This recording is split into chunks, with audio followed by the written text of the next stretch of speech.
The epic downfall of Silicon Valley Bank was triggered by a risk hiding in plain sight, its portfolio of government distressed bonds. But no one in a position to find that risk did so. It's one more reminder that the most dependable risk manager you know is you.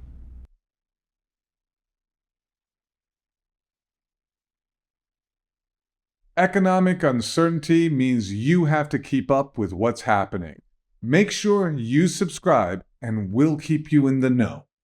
The recent collapse of Silicon Valley Bank was the largest bank failure since the financial crisis and the second largest in U.S. history. It may appear as though the bank fell apart overnight, but the key risk that was such a big part of the disintegration of Silicon Valley Bank had been apparent for some time. It's really surprising that no one who was in a position to find it saw it. Small and mid-sized banks like Silicon Valley don't receive the same level of scrutiny as the bigger, so-called systemically important banks. But even if Silicon Valley Bank had been under the same kind of oversight as big banks, the risk from its rate-sensitive long-term bonds likely wouldn't have been uncovered. According to a report by the Wall Street Journal, it turns out there were critical errors in the Federal Reserve test designed to find that risk. Banks that are subject to this type of oversight are required to assess their vulnerability to interest rate hikes. They do so by using the Fed's so-called severely adverse scenario. This scenario makes key assumptions about where interest rates are headed. The Wall Street Journal says that those assumptions bore no relationship to reality.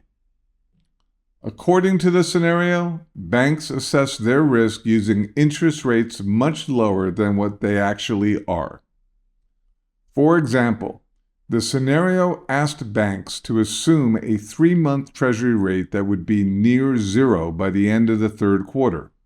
But the rate on the 3-month Treasury was already above 4.5% in February, and right now, the Fed is still raising interest rates.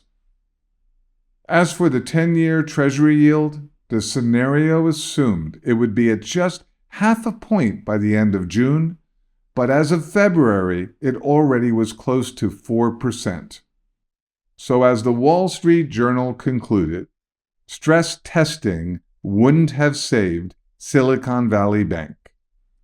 What about outside audits? Surely an outside audit should have uncovered the risk to Silicon Valley's long-term bond assets. Nope. In fact, another Wall Street Journal report notes that Silicon Valley was audited and received a clean bill of health just 14 days before it collapsed. How big of a deal is that? Lynn Turner, former chief accountant at the Securities and Exchange Commission, puts it this way.